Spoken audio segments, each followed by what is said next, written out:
Good morning viewers, good morning students. आप सबका मेरे क्लास सिलेबस गाइडेंस में स्वागत है। आज हम आपके लिए लेकर के आए हैं क्लास 11th के क्लासिफिकेशन ऑफ ऑर्गेनिक कंपाउंड। जैसे हम लोग जानते हैं ऑर्गेनिक कंपाउंड का मतलब होता है कार्बनिक यौगिक। तो कार्बनिक यौगिक जैसे हम लोग केमिस्ट्री में मेनली 3 पार्ट डिवाइड कर देते हैं, फिजिकल केमिस्ट्री, इनऑर्गेनिक केमिस्ट्री और ऑर्गेनिक केमिस्ट्री। तो ऑर्गेनिक केमिस्ट्री में हम लोग ऑर्गेनिक कंपाउंड पढ़ेंगे।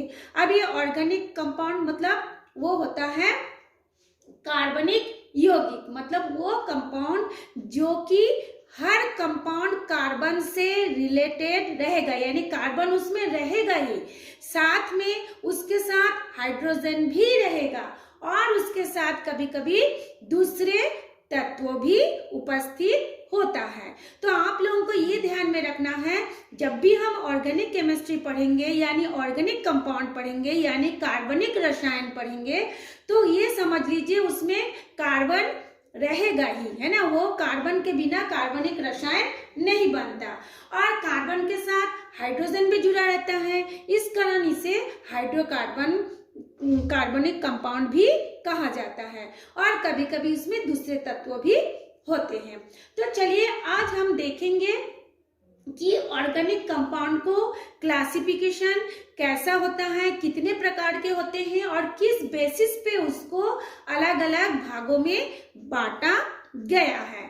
तो सबसे पहला क्लासिफिकेशन ऑफ ऑर्गेनिक कंपाउंड में आता है स्ट्रक्चर के आधार पर। ये देखिए हमने लिखा है स्ट्रक्चर के बेस पे, यानी स्ट्रक्चर मतलब क्या है, संरचना के आधार पर।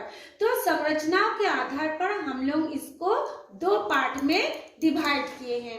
पहला होता है ए साइक्लिक। साइक्लिक का मतलब आप लोग जानते हैं, जैसे साइकिल गोल पहिया गोल गोल घूमता है ना, या उसको ए मतलब जो नहीं होगा। साइक्लिक का मतलब ये देखिए, साइक्लिक मतलब जो गोल गोल घूमेगा, और जो गोल गोल नहीं घूमेगा जो सीधा होगा, है ना, उसको बोलते हैं ए साइक्लिक को हम लोग ओपन चेन भी बोलते हैं या फिर हम लोग बोलते हैं एलिफेटिक। अब आप लोग इसको याद कैसे करोगे कि इतना कठिन है, तो आप लोगों को सीधा याद करना है साइक्लिक का उल्टा, यानी जो गोल गोल नहीं घूमेगा, जो सीधा चलेगा, जो खुला रहेगा दोनों सिरे से, उसको बोलते हैं ए साइक्लिक, या जो ओपन चेन जो खुला रहेगा। और ये जो होता है एलिफेटिक, है ना, किसी बुक में ये वाई की जगह में ALEI भी दिया रहता है ना। तो एलिफेटिक स्ट्रक्चर के आधार पर एलिफेटिक कंपाउंड भी होते हैं। अब हम लोग उसको एग्जांपल से समझते हैं। देखिए हमने एक एग्जांपल लिखा है CH3 CH2 CH3। ये देखिए इसका इधर भी खुला है, यदि हम लोग इसमें और भी बॉन्ड बनाना चाहे तो ये CH3 की जगह में CH2 हो जाएगा, फिर आगे जाके वो CH3 हो जाएगा, है ना। तो ये जो है जिसको हम लोग बोलते हैं प्रोपेन, मीथेन, इथेन, प्रोपेन बोलेंगे। इसमें देखिए ये है खुली चेन, मतलब इसके आगे वो और भी जुड़ सकता है। इसके अलावा एक खुली चेन में एक क्या बोलते हैं उसका ब्रांच भी निकलता है। जैसे मान लीजिए देखिए यहाँ पे भी 3 कार्बन, यहाँ पर भी 3 कार्बन, लेकिन इसके साथ एक एल्किल ग्रुप जुड़ गया है, तो इसको शाखा युक्त खुली चेन भी कहा जाता है ना। यानी इसका नाम हम बोलेंगे 2-मेथिल प्रोपेन। जैसे इसमें एक मेथिल ग्रुप जुड़ गया तो इसको हम बोलेंगे 2-मेथिल प्रोपीन, क्योंकि इसमें डबल बॉन्ड है। अगर यहाँ पे यदि डबल बॉन्ड ना होता, तो डबल बॉन्ड ना होने के बाद यदि यहाँ पे ये सिंगल बॉन्ड होता तो यहाँ पे फिर इसकी संख्या कितनी हो जाती, 3 हो जाती। क्यों? क्योंकि मैंने आपको एक वीडियो में बताया है कार्बन की संयोजकता हमेशा 4 होती है। यह आप लोगों को याद रखना पड़ेगा। चाहे ये जो हाइड्रोजन के साथ संयोजकता बने, कोवलेंट बनाए, या किसी और तत्व के साथ बनाए, या कार्बन के साथ बनाए, है ना, वो अलग मैटर है, लेकिन कार्बन की जो संयोजकता होती है 4। तो इसमें देखिए यदि इस कार्बन का देखिए हम लोग, है ना, तो यहाँ पे 1 2 3, यहाँ पे 1 करेंगे तो यहाँ पे हो जाएगा 4। और यदि हम लोग यहाँ पे 3 करते हैं तो यहाँ पे फिर इसकी संयोजकता, कार्बन की संयोजकता कितनी होगी, एक 3 हाइड्रोजन के साथ जुड़ा है और 2 इसके साथ, यानी 5 हो जाएगा। उस समय ये क्या हो जाएगा, गलत हो जाएगा, है ना। इसलिए यहाँ पे डबल बॉन्ड है और यहाँ पे ये CH2 है। ठीक, तो इसका नाम हो गया। इसको यदि हम लोग नोमेनक्लेचर करेंगे, यहाँ से जहाँ पे डबल बॉन्ड है वहां से हम लोग काउंटिंग शुरू करेंगे, तो यहाँ पे होगा 1, यहाँ पे होगा 2, यहाँ पे होगा 3, यानी 2 में एल्किल ग्रुप यानी मेथिल ग्रुप जुड़ा है, तो इसको बोलते हैं 2 मेथिल प्रोपेन, ना होकर होगा प्रोपीन, क्योंकि यहाँ पे डबल बॉन्ड है। डबल बॉन्ड होने से इन शब्द जुड़ा जाता है ना। तो ये जो एसाइक्लिक ओपन चेन हुआ, जो कि हम लोगों को, अच्छा एक बात और मैं बताऊं, इसका नाम है एलिफेटिक। एली का मतलब होता है, ग्रीक वर्ड एली का मतलब होता है पशु, है ना। कोई भी जो एनिमल होता है उसको कहा जाता है एली, ये ग्रीक वर्ड है।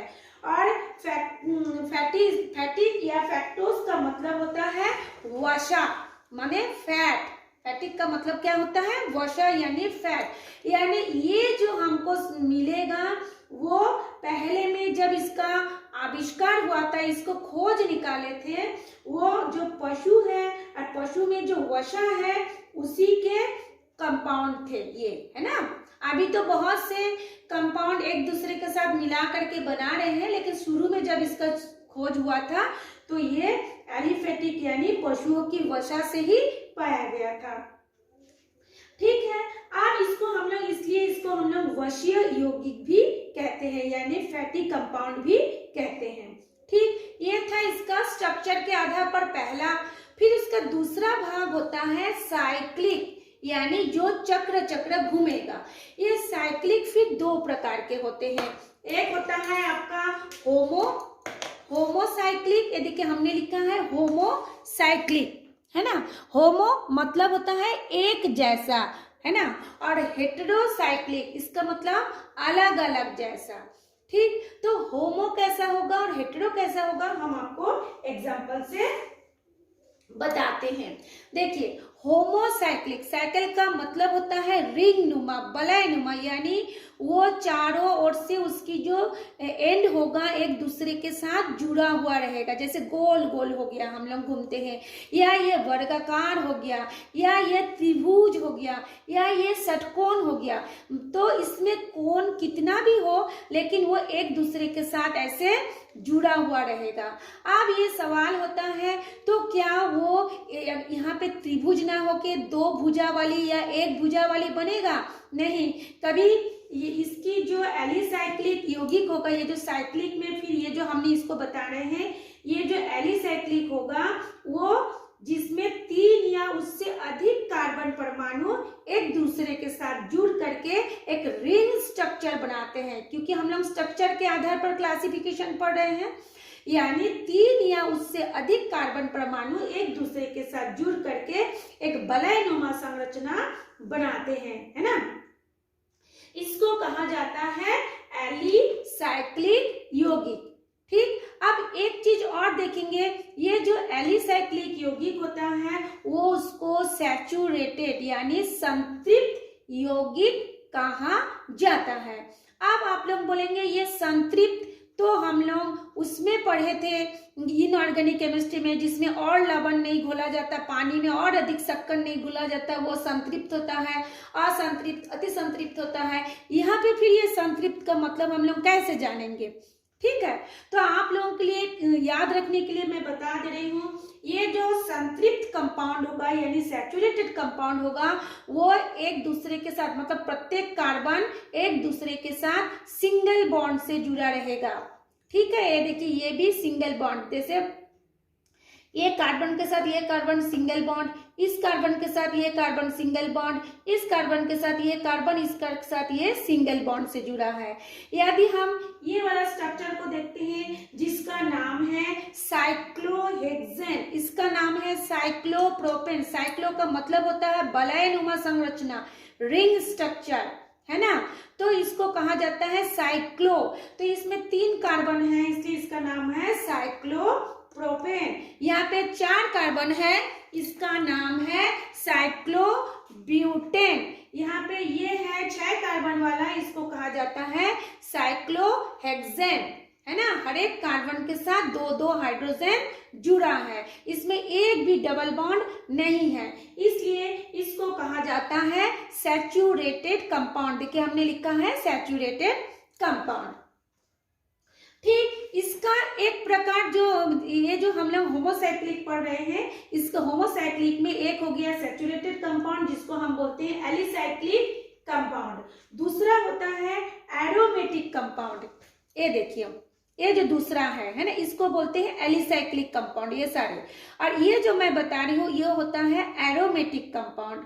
एरोमेटिक कंपाउंड में देखिए इसको हमने लिखा है अनसैचुरेटेड कंपाउंड, यानी इसको हम बोलेंगे असंतृप्त यौगिक। तो कैसे हम पहचान करेंगे? देखिए असंतृप्त यौगिक में ये देखिए डबल बॉन्ड सिंगल बॉन्ड, फिर डबल बॉन्ड सिंगल बॉन्ड, फिर ये डबल बॉन्ड, सब में क्या है CH है, यानी ये बेंजीन है। बेंजीन का फॉर्मूला होता है C6H6, यानी इसमें 6 कार्बन है, 6 हाइड्रोजन है और एक कार्बन एक दूसरे के साथ कभी सिंगल बॉन्ड से जुड़ा है, कभी डबल बॉन्ड से जुड़ा है। अब सवाल होता है सिंगल बॉन्ड और डबल बॉन्ड से क्यों जुड़ा है? यदि हम यहाँ पे CH को लिखते हैं, मान लीजिए हम यहाँ पे CH लिख देते हैं, सब में मैं ये 3 को बता रही हूँ। मान लीजिए यहाँ पे हमने लिखा, बड़ा करके लिखती हूँ मैं, ये मान लीजिए हमने लिखा C और यहाँ पे ये बॉन्ड H। तो अभी मैं आप लोगों को बताई थी कार्बन की 4 संयोजकता होती है जो आपको हमेशा ध्यान रखना है। अब हम काउंट करते हैं कि 4 संयोजकता कैसे हुई। देखिए हम काउंट कर रहे हैं इस कार्बन के लिए, तो एक कार्बन के लिए 1 है, ये 2, ये हो गया 3 और एक वो हाइड्रोजन के साथ जुड़ा है 4 हो गया। तो आप बोलेंगे ठीक है ये तो 4 हो गया, लेकिन यहाँ पे ये जो सिंगल बॉन्ड है उसका आप 4 गिन के बताइए। तो चलिए उसको भी गिनते हैं। ये कार्बन इसके हाइड्रोजन के साथ 1 जुड़ा है, ये 1, ये कार्बन के साथ जुड़ा है 2, इस कार्बन के साथ जुड़ा है ये 3 और इसके साथ ये जुड़ा है 4। तो अगर हम लोग इसको यहाँ पे कर देते तो यहाँ पे 5 हो जाता। कार्बन की संयोजकता कितनी हो जाती? 5। हमेशा आपको याद रखना है कार्बन की संयोजकता हमेशा 4 होती है। यदि आप इसको ध्यान में रखेंगे तो कभी भी आपको स्ट्रक्चर बनाने में गलती नहीं होगी। सेम यदि हम इस कार्बन का भी देखते हैं, मान लेते हैं इस पॉइंट का हम देख रहे हैं, यहाँ पे हम C लिखते हैं, एक हाइड्रोजन के साथ जुड़ा है, तो एक तो हो गया आपका हाइड्रोजन के साथ जुड़ा, एक ये हो गया पहला, ये हो गया दूसरा, ये हो गया तीसरा और ये हो गया चौथा। तो इस कार्बन का भी फिर कितनी संयोजकता हो गई? 4, है ना। तो इसी तरह से एक मैंने इसका हो गया, इसका नाम हो गया आपका बेंजीन। ठीक, बेंजीन के बाद ये देखिए ये है फिनॉल।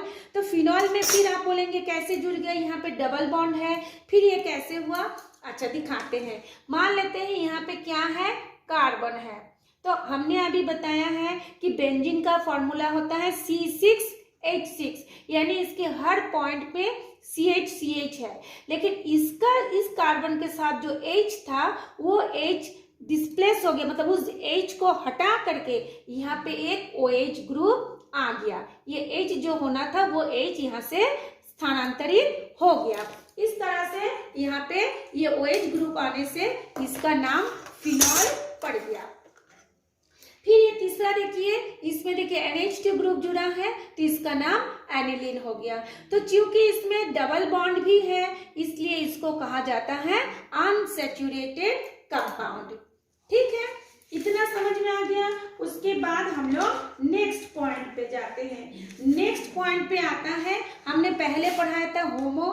तो होमो में हो गया आपका क्या बोलते हैं जो क्लोज रहेगा, क्लोज चेन, एलिसाइक्लिक, और एक हो गया आपका एरोमेटिक कंपाउंड। अच्छा एक चीज मैं आपको और बता दूं, ये जो एरोमेटिक कंपाउंड इसको कहा जाता है एरोमेटिक कंपाउंड, लेकिन इसको कहा जाता है एलिसाइक्लिक कंपाउंड। तो दोनों में अंतर क्या है? दोनों का स्ट्रक्चर सेम है। इसमें सिंगल बॉन्ड है, ये सैचुरेटेड हुआ, इसमें डबल बॉन्ड है, ये अनसैचुरेटेड हुआ। इसमें हाइड्रोजन की संख्या 12 हो गई, और इसमें हाइड्रोजन की संख्या भी 6, कार्बन की संख्या भी 6। ठीक, अब ये सवाल आता है कि ये एरोमेटिक नाम क्यों दिया गया? क्योंकि ये सारे जो चीज है ना, नामकरण जो हुआ है वो ग्रीक शब्द से आया है। तो ग्रीक में एरो का मतलब होता है एरोमा। एरोमा मीन्स गंध, है ना। आप लोग देखे होंगे जो थोड़ा बहुत हायर लेवल के जो इंग्लिश है उसमें हम लोग बोलते हैं स्मेल, उन लोग स्मेल नहीं बोलते, उन लोग बोलते हैं अरोमा, है ना। अरोमा का मतलब होता है गंध। तो इसमें जितने भी ये एरोमेटिक कंपाउंड आएंगे सब में तीखी गंध होती है, इसलिए ये जो कंपाउंड होगा इस कंपाउंड का नाम होता है एरोमेटिक कंपाउंड। ठीक है, अच्छा चलिए, ये फिर इसके बाद इतने ही आप लोग पढ़िए। इसके बाद हम लोग जाते हैं हेटेरोसाइक्लिक। हेटेरो का मतलब अभी अभी मैं बताई हूँ, जो विषम चक्रीय यानी अलग अलग परमाणु रहेगा। वो कैसे होगा? देखिए मैं आपको दिखा रही हूँ, इधर देखिए मैंने एक तो लिखा है हेटेरोसाइक्लिक। हेटेरोसाइक्लिक में क्या परिभाषा देंगे हम कि यौगिक में, जब यौगिक के वलय में कार्बन परमाणु तो रहेगा ही, साथ में कुछ दूसरा परमाणु भी रहेगा। जैसे मान लीजिए देखिए यहाँ पे CH2, यहाँ पर भी CH2, तो यहाँ पर भी CH2 होना चाहिए था, लेकिन CH2 ना होकर यहाँ पे क्या आ गया है? O आ गया है, O परमाणु आ गया है। तो हम लोग इसका परिभाषा देंगे, जब किसी रिंग वाले यौगिक में या जब रिंग कंपाउंड, वलय कंपाउंड में कार्बन परमाणु के अतिरिक्त कुछ अन्य परमाणु भी रहेगा, जैसे कि O रह सकता है, N रह सकता है, S रह सकता है, उसको हम बोलेंगे हेटेरोसाइक्लिक कंपाउंड। ये देखिए इसमें है O, ये देखिए इसमें था, ये तीनों इसमें है O, इसमें ये चारों कार्बन था, इसमें देखिए एक ऑक्सीजन जुड़ गया है ना। तो इसका नाम हो गया एथॉक्सी एथेन, इसका नाम हो गया एथॉक्सी एथेन, इसका नाम हो गया ऑक्सीटेन। आप लोगों का नामकरण उतना ध्यान में नहीं रखना है, अभी कठिन लगेगा, धीरे धीरे आप लोगों को सब याद हो जाएगा। आप लोग पहले जिस चीज को समझ लीजिए। ये हो गया तीन रिंग, मतलब कार्बन वाला रिंग बना है, जिसमें कि एक परमाणु जो है अलग है, इसमें भी अलग है, इसमें भी देखिए ये अलग है। तो इसका नाम हो गया एथॉक्सी एथेन, इसका नाम हो गया ऑक्सीटेन, इसका नाम हो गया पिरिडीन। पिरिडीन को आप लोग एजीन भी बोलेंगे। जब इस तरह से एक बेंजीन बना रहेगा और नीचे में एन रहेगा, उसको कहा जाएगा पिरिडीन, है ना। उसके बाद देखिए ये भी फिर हम लोग दो प्रकार के हो जाएगा।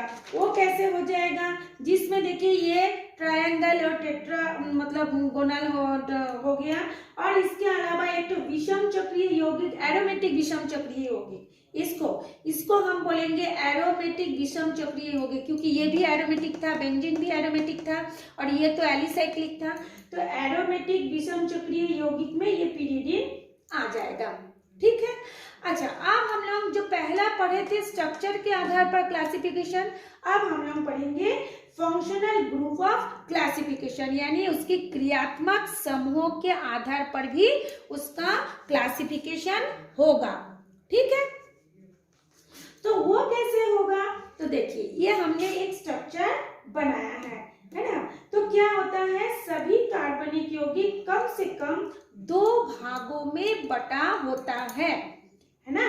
जितने भी कार्बनिक यौगिक होगा वो अधिक, कम से कम 2, अधिक से अधिक जितने भाग हो जाए, कम से कम 2 भागों से मिलकर बनते हैं। उनमें से एक भाग एल्किल समूह होगा और दूसरा भाग क्रियात्मक समूह होगा। तो देखिए हमने यहाँ पे एक लाइन खींचा है, इसका मतलब है ये वाला हिस्सा जो है वो क्रियात्मक समूह है, ये वाला हिस्सा जो है वो एल्किल समूह है।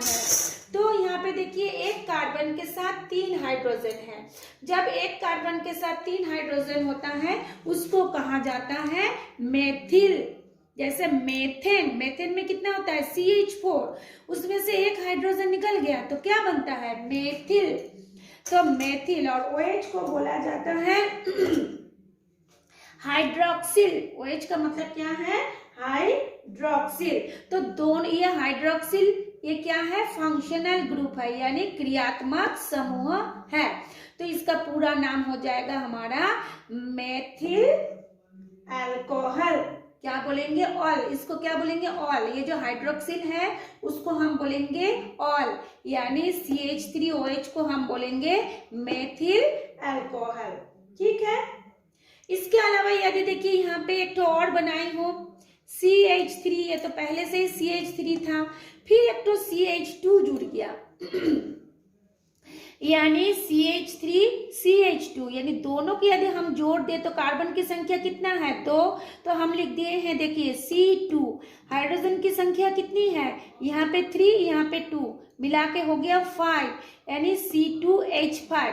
तो C2H5 कौन सा एल्किल होता है, ये एथिल है ना। जैसे हम लोग एथेन का फॉर्मूला क्या है, C2H6, उसमें से एक हाइड्रोजन निकल गया तो उसको हम बोलेंगे C2H5, यानी उसको हम बोलेंगे एथिल, है ना। जैसे ये था आपका मेथिल, वो था हमारा एथिल। तो एथिल के बाद यहाँ पे यदि OH जुड़ा रहता तो हम इसको बोलते एथिल अल्कोहल, लेकिन यहाँ पे OH ना जुड़ के जुड़ा है NH2, है ना। तो उसको हम बोलते हैं, NH2 को हम बोलते हैं एमीन। क्या बोलते हैं, एमीन। तो इसका नाम हो जाएगा एल्किल एमीन या फिर एथिल एमीन। एथिल को कभी कभी R से भी दर्शाते हैं, जैसे मेथेन से मेथिल, एथेन से एथिल, प्रोपेन से प्रोपिल, सभी में से एक एक हाइड्रोजन निकल जाएगा। ब्यूटेन से ब्यूटिल, तो जब एक हाइड्रोजन निकल जाएगा उसको हम बोलेंगे एल्किल। ठीक है। तो ये जो हमने पढ़ा मूलक, ये जो एल्किल, ये क्या है, मूलक है, रेडिकल है, इसलिए इसको R से दर्शाया जाता है। हम आपको नेक्स्ट वीडियो में जितने सारे भी फंक्शनल ग्रुप है उसका एक वीडियो बनाऊंगी, है ना। कल आपको पढ़ाएंगे या परसों आपको पढ़ाएंगे। ये तो हमने सिर्फ 2 ही फंक्शनल ग्रुप लिखा है, एक तो OH जिसको हाइड्रोक्सिल और एक तो NH2 जिसको एमीन कहा जाता है। इसके बाद हम आपको बहुत सारे फंक्शनल ग्रुप के बारे में बताएंगे, वो आपको याद करना बहुत जरूरी है। अक्सर मैं देखती हूँ जो 11th-12th के बच्चे, ज्यादातर बच्चे ये क्या करते हैं, जो ऑर्गेनिक केमिस्ट्री का जो पोर्शन का क्वेश्चन है उसको वो ऐड करते ही नहीं, और अगर करते भी हैं तो गलत हो जाता है। क्योंकि आप लोगों का बेसिक नॉलेज ही कमजोर है। तो मैं जितना अभी पढ़ा रही हूँ या इससे पहले भी मैं जितना पढ़ाई हूँ उसको आप लोग एकदम से समझ के रट डालिए। पहले समझ लीजिए फिर रट डालिए, फिर देखेंगे जब आप 12th में जाएंगे तो 12th का ऑर्गेनिक केमिस्ट्री आपके लिए कितना इजी हो जाएगा। खैर, ये आप देखते हैं रेडिकल। रेडिकल मतलब ये जो एल्किल ग्रुप है उसको कहा जाता है रेडिकल। ये रेडिकल फिर 2 होता है, एक एल्किल रेडिकल और एक होता है एडिल रेडिकल। तो एल्किल और एडिल किसको बोलेंगे मैं आपको बता दे रही हूँ।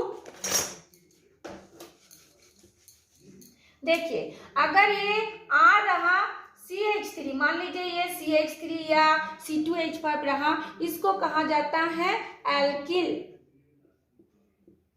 और अगर मान लीजिए C2H5 रहा, यानी जो रिंग नुमा स्ट्रक्चर होगा, उस बलाई नुमा संरचना से यदि एक हाइड्रोजन निकल जाता है, यानी C2H6 से जब एक हाइड्रोजन निकल जाएगा तब उसको हम बोलेंगे एरिल, है ना। तो ये 2 ग्रुप हो गया, एक एल्किल रेडिकल और एक होता है एडिल रेडिकल। तो इसको आप लोग अभी ध्यान से आज पढ़ लीजिए। उसके बाद नेक्स्ट क्लास में हम आपको जितने सारे भी फंक्शनल ग्रुप हैं वो आप लोगों को जानना बहुत जरूरी है, उसके बारे में एक क्लास लेंगे, आप उसको नेक्स्ट क्लास पे देखिएगा। तो आज के लिए इतना ही। जो फर्स्ट टाइम मेरे इस चैनल को देख रहे हैं वो इस चैनल को जरूर सब्सक्राइब कर ले, क्योंकि ऑनलाइन क्लास में आप लोगों को इसका बहुत ज़्यादा फायदा उठा सकते हैं। घर बैठ के आपको सारी जानकारी मिल जा रहा है, क्योंकि आप लोगों के स्कूल में भी टीचर लोग जरूर पढ़ाते हैं, बहुत अच्छा पढ़ाते हैं, लेकिन नेटवर्क के कारण आप लोग कभी कभी क्या होता है उसको ठीक तरह से क्लियर नहीं कर पाते हैं डाउट को अपना। इसलिए मैंने वीडियो बनाती हूँ ताकि आप सब घर बैठे ही ये सारे पढ़ाई को अच्छा से पढ़ पाए। तो फर्स्ट टाइम देखने वाले इसको जरूर सब्सक्राइब कर लीजिए। और जो सेकंड टाइम या बार बार देख रहे हैं उन लोग यदि पसंद में आ गया हो तो कमेंट्स करके क्वेश्चन भी पूछ सकते हैं और लाइक भी कर सकते हैं। तो आज के लिए इतना ही। Thanks for watching me.